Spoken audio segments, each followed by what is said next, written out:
हाय साଙ୍ଗମାନେ ଆଜିର ଭିଡିଓରେ ଆପଣଙ୍କୁ ସ୍ୱାଗତ। ଆଜି ଆମେ ଜାଣିବା କୌଣସି ବ୍ୟକ୍ତିଙ୍କ ନାଁରେ ଏକରୁ ଅଧିକ ଭୋଟର ଆଇଡି ଥିଲେ ଡିଲିଟ୍ କେମିତି କରିବା। ଆସନ୍ତୁ ଆଜି ଆମେ ଜାଣିବା। ଗୁଗଲର ବ୍ରାଉଜର ଉପରେ ଆପଣଙ୍କୁ କ୍ଲିକ୍ କରିବାର ଅଛି। ଏଠାରେ ସର୍ଚ୍ଚ କରିବାର ଅଛି ଭୋଟର ପୋର୍ଟାଲ।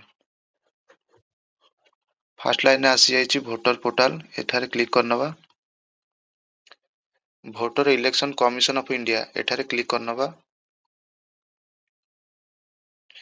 ଏବେ ସାଇଟଟି ଆମର ଓପନ ହେଇଯାଇଛି। ସ୍କ୍ରଲ୍ କରି ଦେଖିବା।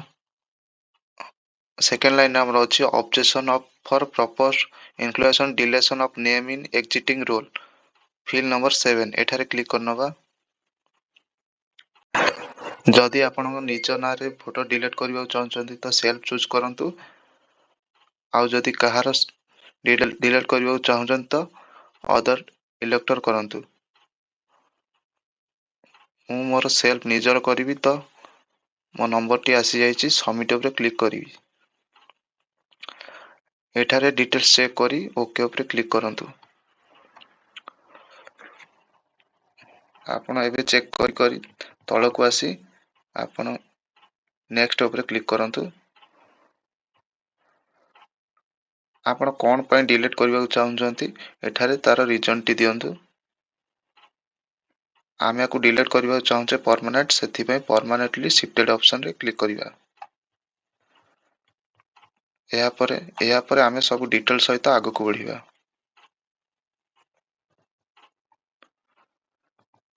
ଏହାପରେ ଆମର ଲୋକେସନଟି ଭରିବା।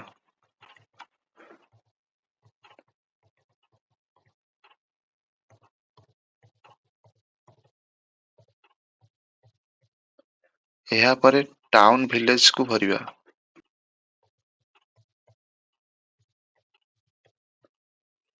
ଏହାପରେ ତଳକୁ ସ୍କ୍ରଲ୍ ଡାଉନ୍ କରି ଆସିବା। ଆପଣଙ୍କ ପୋଷ୍ଟ ଅଫିସଟିକୁ ଭରନ୍ତୁ। ଏଠାରେ ଆପଣଙ୍କ ପିନ୍ କୋଡଟିକୁ ଭରନ୍ତୁ।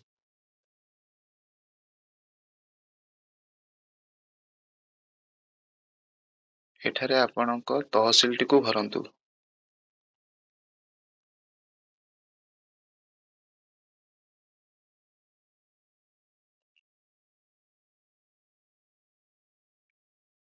ଶେଷରେ ଆପଣଙ୍କ ଡିଷ୍ଟ୍ରିକ୍ଟକୁ ଭରନ୍ତୁ। ସବୁ ଡିଟେଲ୍ସ ଭେରିଫାଏ କରି ସାରିଲା ପରେ ନେକ୍ସଟ ଉପରେ କ୍ଲିକ୍ କରନ୍ତୁ। ଆପଣଙ୍କ ପ୍ଲେସଟିକୁ ଏଠାରେ ଭରି ଦିଅନ୍ତୁ।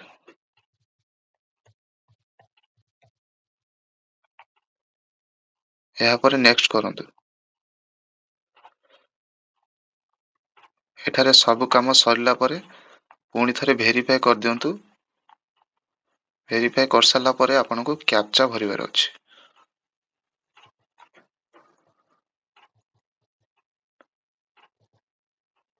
ଆପଣ କ୍ୟାପଚା ଭରି ସାରିଲା ପରେ ପ୍ରିଭ୍ୟୁ ଆଣ୍ଡ ସବମିଟେଡ୍ ଉପରେ କ୍ଲିକ୍ କରନ୍ତୁ। ଏଠାରେ ଆପଣଙ୍କ ଫୁଲ୍ ଫର୍ମଟି ବାହାରି ପଡ଼ିଲା। ଆପଣଙ୍କୁ ଯଦି କିଛି ଭୁଲ ଲାଗୁଥାଏ ତାପରେ କିପ୍ ଏଡିଟିଂ ଉପରେ କ୍ଲିକ୍ କରନ୍ତୁ। ଆଉ ଯଦି ଆପଣଙ୍କୁ ଠିକ୍ ଲାଗୁଥାଏ ତ ସବମିଟ୍ ଉପରେ କ୍ଲିକ୍ କରନ୍ତୁ। ଏବେ ଆମର ଫର୍ମଟି ଠିକ୍ ହୋଇଥିବାରୁ ଆମେ ଆପକୁ ସବମିଟ୍ ଉପରେ କ୍ଲିକ୍ କରିବା। Do you want to process with the deletion of your name from the electoral roll? ଆମେ ଏଥର yes ଉପରେ କ୍ଲିକ୍ କରିବା।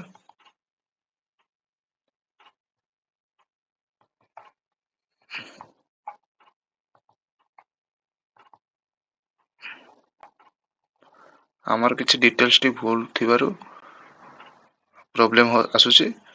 ଆମେ କିପ୍ ଏଡିଟିଂ ଉପରେ କ୍ଲିକ୍ କରିବା। ପୁଣି ଥରେ କ୍ୟାପଚା ଦେଇ ଆଗକୁ ବଢିବା।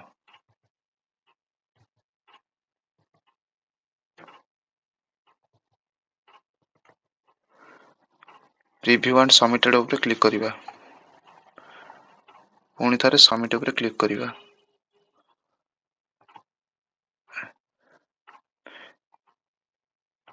ଏଠାରେ ଦେଖନ୍ତୁ ଆମର ଆପ୍ଲିକେସନଟି ସକ୍ସେସଫୁଲ ସବମିଟେଡ୍ ହେଇଯାଇଛି। ରେଫରେନ୍ସ ନମ୍ବରଟିକୁ କପି କରି ରଖିଦେବା।